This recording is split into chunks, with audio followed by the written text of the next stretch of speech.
세상에서 가장 비싼 그림은 무엇일까요? 레오나르도 다빈치가 그린 살바토르 문디라는 작품입니다.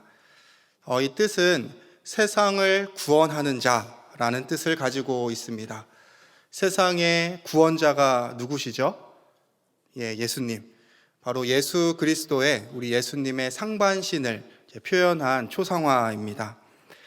그림 속 예수님은 이렇게 오른손으로는 이렇게 축복을 내리는 동작을 하고 있고, 왼손으로는 이 세상을 상징하는 이렇게 수정구슬을 들고 있는 그 그림입니다. 이 그림은 세계 미술품의 85%가 거래되는 세계적으로 대표적인 이 경매 회사 크리스티 경매와 소더비 경매라는 곳에서 거래가 이루어졌습니다.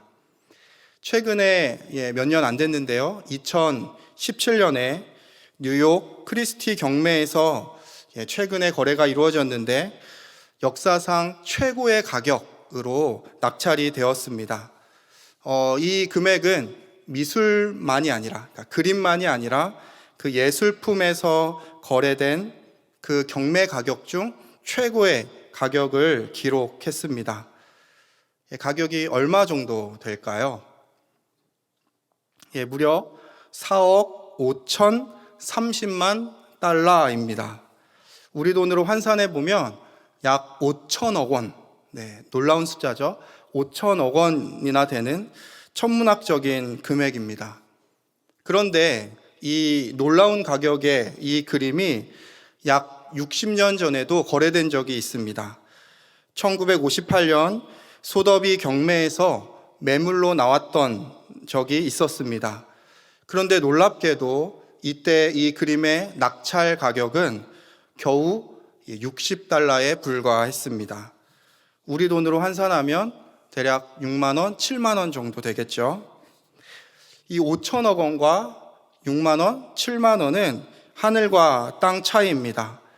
같은 그림인데 도대체 왜 이렇게 가격 차이가 났을까요? 이 그림을 보는 사람들이 이 그림의 진위 여부를 알지 못했기 때문입니다. 전문가들조차 이 그림이 다빈치가 그린 그림이라고 확인을 하지 못했습니다. 그런데 최근에 와서 이 그림이 다빈치가 그린 그림이라는 것이 확인이 되자 이 그림의 가격이 천정부지로 치솟은 것이죠. 미술품만이 아니라 많은 사람들도 자신의 진짜 가치를 모르고 살아갑니다. 자신이 얼마나 가치 있는 존재인지를 모르고 자신을 못난 사람, 볼품없는 존재로 평가절하하면서 살아가죠. 그래서 때로는 우울감과 낙심, 절망 속에서 시간을 그저 흘려보내며 살아가는 사람들이 우리들 주변에는 꽤 많이 있습니다. 우리의 존재 가치를 모르기 때문에 일어나는 일들이죠. 그러나 저희가 오늘 함께 읽은 오늘 성경 말씀에는 이 땅을 살아가는 우리가 얼마나 소중하고 또 얼마나 가치 있는 존재인지를 말씀하고 있습니다. 우리 26절 전반절 말씀을 한번 같이 읽어보도록 하겠습니다. 시작. 하나님이 이르시되 우리의 형상을 따라 우리의 모양대로 우리가 사람을 만들고. 아멘. 사람은 하나님의 형상을 따라 지음받았습니다. 하나님께서 말씀하시죠. 우리의 형상을 따라 우리의 모양대로 우리가 사람을 만들자. 우리가 존귀한 이유가 바로 여기에 있습니다. 하나님께서 하나님의 형상을 따라서 손수 우리를 만드신 것이죠. 여기에서 하나님의 형상이라고 표현할 때 형상이라는 단어는 히브리어로 체렘이라고 이야기합니다. 이는 어떤 원본을 말하는 것이 아니라 원형을 반영하는 이미지를 가리킵니다. 그러니까 하나님께서 하나님 자신을 모델로 하나님의 이미지가 나타나도록, 하나님의 형상이 나타나도록 우리를 우리 사람을 만드셨다는 것을 말하죠. 똑같은 그림이지만, 전혀 다를 것이 없는 그림이지만, 레오나르도 다빈치가 그린 그림이라는 것이 밝혀지자 그림의 가치가 말할 수 없이 높게 책정됐던 것처럼, 우리를 지으신 분이 하나님이시기 때문에 우리의 가치는 말로 표현할 수 없는 것이죠. 창조주 없이 무의미하게 우연히 무가치한 존재로 우리가 지음받은 것이 아니라, 그렇게 존재하게 된 것이 아니라, 온 우주 만물을 창조하신 하나님께서 손수 우리를 지으셨기 때문에, 게다가 그 창조주이신 하나님의 형상을 우리가 하고 있기 때문에 그 어떠한 것과도 비교할 수 없는 가치, 소중한 존재가 바로 저희들이라는 것이죠. 유대인으로 저명한 정신과 의사인 빅터 프랭클이라는 사람이 있습니다. 그는 세계 2차 세계대전 때 당시 나치의 그 죽음의 수용소로 불리는 아우슈비츠에서 살아남았습니다. 그는 수용소에서 끔찍한 일을 경험했습니다. 사랑하는 부모를 잃었고, 사랑하는 아내를 잃었고, 사랑하는 자녀를 잃었습니다. 또한 친구들도 그곳에서 잃어야만 했습니다. 사랑하는 이들이 무고하게 죽어가는 그 장면을 지켜봐야 했던 그 슬픔이 얼마나 컸겠습니까? 삶에서 이보다 더 큰 고통을 경험할 수 있을까요? 아마도 이런 상황에서 보통의 사람이라면 그 마음이, 그 내면이 무너지고 말았을 것입니다. 정신을 온전하게 차리는 것만으로도 쉽지 않았을 것입니다. 그런데 빅터 프랭클은 그 지옥과 같은 수용소에서 끝끝내 살아남았습니다. 어떻게 사랑하는 사람들이 죽어나간 그 지옥 같은 곳에서 살아남을 수 있었을까요? 그가 남긴 기록이 있습니다. 그 기록을 보면 하루에 그 수용소에 있는 사람들에게 하루에 물 한 컵이 배급이 된다고 합니다. 그러면 그 배급된 물 한 컵을 가지고 반은 자신이 마시고 또 반은 그것을 남겨둡니다. 세수를 하려고 남겨두었습니다. 또 땅에서 이렇게 발견된 유리 조각을 가지고 이렇게 쓰라리게 자신의 면도를, 자신의 그 수염을 면도합니다. 턱없이 부족한 물로 몸을 씻는 일을 게을리하지 않았습니다. 입으로는 낙담이나 절망적인 말을 담지도 않았습니다. 그는 그렇게 절망하지 않고 끈질기게 삶을 지속해 나갑니다. 반면에 다른 유대인들은 그 수용소의 최악의 악조건 속에서 어쩔 수 없이 인간이기를 포기하고 짐승처럼 살아갑니다. 수용소에 있던 대부분의 사람들이 그렇게 살아갔습니다. 나치 군인들이 수용소에 있는 유대인들을 짐승처럼 대하고 학대하면서 인간이기를 포기하도록 만든 것이죠. 그럼에도 불구하고 빅터 프랭클은 그 지옥과 같은 곳에서 최소한의 인간다움, 어떤 인간의 존엄, 품위를 잃지 않으려고 애썼습니다. 그리고 살아남았습니다. 무엇을 말하는 것일까요? 아무리 절망스럽고 고통스러운 상황일지라도 우리에게는 소망이 있다는 것이죠. 이 소망은 하나님의 형상으로 지음받은 나, 그래서 참 가치 있고 소중한 나라는 자기 인식에서 생겨납니다. 삶에서 때로는 낙심될 때가 있죠. 하는 일이 잘 안 되고, 시험이나 취업에서 계속해서 낙방하고, 뜻하지 않게 실업을 겪거나, 건강이 좋지 않거나, 간절한 기도의 제목이 더디게 응답되는 것처럼 느껴질 때도 있습니다. 이럴 때면 마음이 약해져서 하나님을 신뢰하는 것이 점점 더 어려워지기도 합니다. 이럴 때 우리가 우리 자신에게 질문을 던져보는 것이죠. 내가 누구지? 나란 존재가 어떤 존재지? 나는 하나님의 형상인 존귀한 사람이지. 내가 처한 상황이나 환경이 나를 어떻게 할 수 없지. 나의 가치는 그런 외적인 곳에 있지 않지. 외적인 상황이나 환경에 있는 것이 아니지. 하나님께서 나를 붙들고 계시지. 그렇게 단단히 마음 먹고 소망을 품는 것이죠. 그러면 그 소망 가운데 역사하시는, 일하시는 하나님을 경험할 수 있게 됩니다. 내가 처한 상황이나 환경 때문에 조급해하고 불안했던 마음이 사라지고 하나님께서 주시는 놀라운 평강이 찾아오는 것이죠. 하나님이 나를 이처럼 소중하게 생각하는데 내가 두려워할 것이 무엇이 있겠냐라는 배포가 생겨납니다. 당당함이죠. 주님을 믿고 따르는 이들의 당당함입니다. 삶의 힘듦과 어려움이 있어도 그것을 통과해 나아갈 힘이 생겨납니다. 상황에 요동하지 않는 굳건한 믿음의 사람이 되어가는 것이죠. 그리고 이렇게 믿음으로 굳건하게 일어선 이들이 하나님의 뜻을 이루어가게 됩니다. 26절 후반절 말씀인데요. 저희 한번 같이 읽도록 하겠습니다. 그들로부터 시작하도록 하겠습니다. 시작. 그들로 바다의 물고기와 하늘의 새와 가축과 온 땅과 땅에 기는 모든 것을 다스리게 하자 하시고, 하나님께서는 믿음으로 굳게 선 하나님의 자녀들이 이 땅을 다스리시기를 원하십니다. 하나님께서 원하는 방식으로, 하나님이 뜻하는 방식으로 이 땅을 잘 다스리는 것, 그것이 하나님께서 원하시는 것이죠. 고대 근동에서는 왕을 가리킬 때 신의 형상으로 지음받은 존재라고 칭했습니다. 왕만이 신의 대리자라고 여겼습니다. 그런데 오늘 저희가 읽은 말씀에서는 왕만이 아니라 모든 사람들이 다 신의 형상으로, 그러니까 하나님의 형상으로 지음받았다고 말씀하고 있습니다.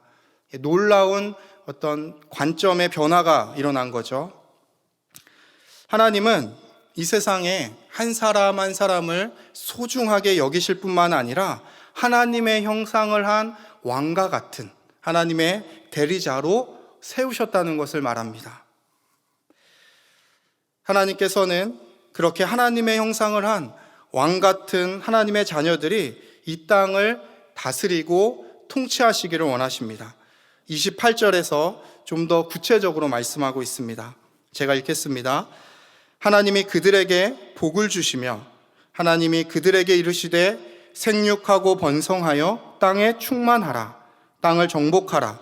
바다의 물고기와 하늘의 새와 땅에 움직이는 모든 생물을 다스리라 하시니라. 아멘. 그리고 같은 관점으로 시편 기자가 경이롭게 노래합니다. 한번 찾아보면 좋겠는데요. 시편 8편 4절에서 8절 말씀입니다. 구약성경 809쪽에 있습니다. 저희 같이 함께 읽어보도록 하겠습니다. 시작. 사람이 무엇이기에 주께서 그를 생각하시며 인자가 무엇이기에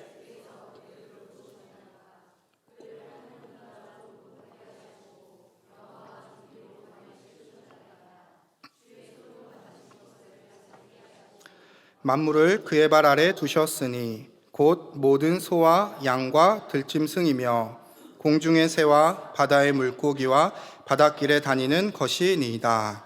아멘. 하나님의 형상을 닮은 왕 같은 하나님의 자녀들은 이 땅을 다스립니다. 생육하고 번성하여 땅에 충만하게 되고 이 땅을 정복합니다. 이것이 하나님께서 사람을 지으신 목적입니다. 하나님의 형상을 한 우리가 하나님의 대리자가 되어서 주님의 손으로 만드신 것을, 이 세상을 다스리는 것이죠. 이것이 하나님께서 우리들에게 허락하신 복이고 특권입니다. 성경을 보면 하나님의 형상을 조금 더 구체적으로 보여주는 구절이 있습니다. 두 구절을 한번 찾아보도록 하겠는데요. 첫 번째는 골로새서 1장 15절 말씀입니다. 골로새서 1장 15절 신약 성경 325페이지에 있습니다. 네, 함께 읽겠습니다. 그는 보이지 아니하는 하나님의 형상이시요 모든 피조물보다 먼저 나신 이시니. 여기에서 그는 예수님을 가리킵니다. 예수님이 하나님의 형상이라고 말씀하고 계시죠. 또 한 구절 히브리서 1장 3절 말씀입니다. 또 함께 읽겠습니다. 이는 하나님의 영광의 광채시요 그 본체의 형상이시라. 그의 능력의 말씀으로 만물을 붙드시며 죄를 정결하게 하는 일을 하시고 높은 곳에 계신 지극히 크신 이의 우편에 앉으셨느니라. 아멘. 골로새서와 이 히브리서 말씀, 저희가 찾은 이 두 구절을 보면 하나님의 형상으로 오신 예수 그리스도를 증언하고 있습니다. 예수 그리스도가 이 땅에 오셔서 하신 일, 그것이 곧 하나님의 형상으로 지음받은 우리가 이 땅을 대할 때, 이 땅을 다스릴 때 취해야 할 삶의 자세라는 것이죠. 물론 우리는 완벽하게 예수님처럼 살아갈 수는 없습니다. 그러나 우리의 삶의 방향을 예수님께 둘 수는 있습니다.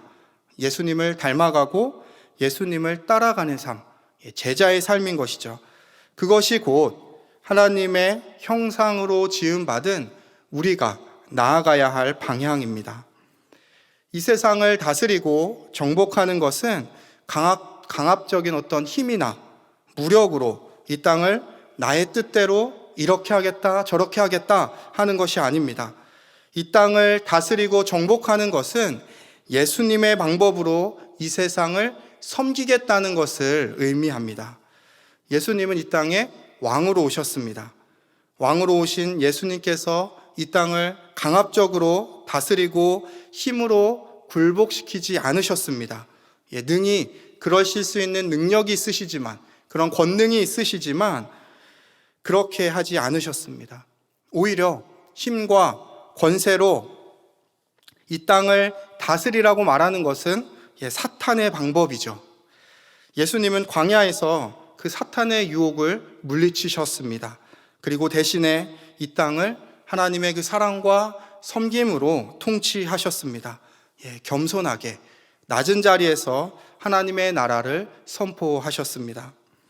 그렇다면 우리들 역시 겸손하게 그리고 낮은 자리에서 사랑과 헌신으로 이 땅을 섬겨야 하지 않을까요? 땅을 정복하고 다스린다고 해서, 이 땅을 섬긴다고 해서 거창하게 생각하실 필요는 없습니다. 내가 속한 곳, 지금 내가 있는 그 자리가 바로 예수님처럼 섬겨야 할 영역인 것이죠. 작게는 가정이 될 것입니다. 설 명절을 맞이해서 가족들을 많이 만나셨을 텐데요. 그 가정 안에서 우리 사랑하는 아내, 남편을, 그리고 사랑하는 부모님을, 또 사랑하는 자녀를 겸손하게 대하고 겸손하게 섬기는 것이죠. 자녀들이 내 뜻대로 되지 않는다고 해서, 그들이 자기들의 마음대로 나아가려고 한다고 해서 분노하는 것이 아니라 끝까지 사랑의 수고를 포기하지 않는 것입니다. 때로는 혼내기도 하고 때로는 타이르기도 하지만 때로는 사랑으로 인내하며 기다리는 것이죠. 또 부모님과 여러모로 맞지 않아도 그래도 존경과 감사의 마음을 갖고 그 마음을 표현하는 것이죠. 또 남편을 사랑하고 아내를 사랑하는 그 수고, 인내, 이것을 포기하지 않는 것입니다. 교회 안에서도 마찬가지입니다. 교회 안에서 겸손하게 내 옆에 있는 형제, 자매를 사랑하는 것이죠. 교회 안에서 나를 드러내려고 하고 나의 사회적 지위를 드러내려고 하는 것이 아니라 겸손하게 낮은 자리에서 봉사하고 섬기는 것이 곧 예수님을 따르는 일일 것입니다. 교회에 새가족이 방문했을 때, 저희 교회에 새가족들 많이 방문하시죠? 또 새가족들 많이 등록하십니다. 그분들이 있을 때 그분들을 우리가 주님의 마음으로 환대하는 것, 먼저 다가가서 따뜻하게 말을 건네주고 인사하는 것, 관심 가져주는 것이죠. 우리가 속한 어떤 곳이든 회사에서든 일터에서든 마찬가지입니다. 그것이 곧 하나님의 형상을 입은 자로서 이 세상을 섬기는 일입니다. 그렇게 우리가 겸손하게 주님의 마음으로 섬길 때 하나님께서는 우리의 필요를 채워주십니다. 29절 말씀입니다. 한번 같이 읽도록 하겠습니다. 29절 말씀 같이 읽겠습니다. 시작.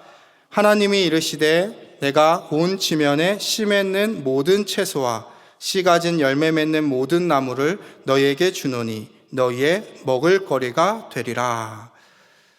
예수님께서도 이렇게 말씀하셨습니다. 마태복음 6장 33절 말씀을 제가 읽겠습니다. 그런즉 너희는 먼저 그의 나라와 그의 의를 구하라.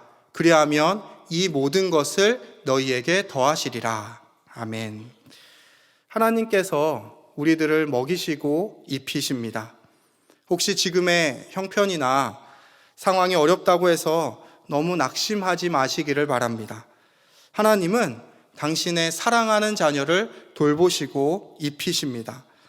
하나님의 형상으로 지음받은 우리가 이 땅에서 당당하게 그러나 겸손과 섬김으로 나아갈 때 하나님께서 우리를 책임져 주시는 것이죠.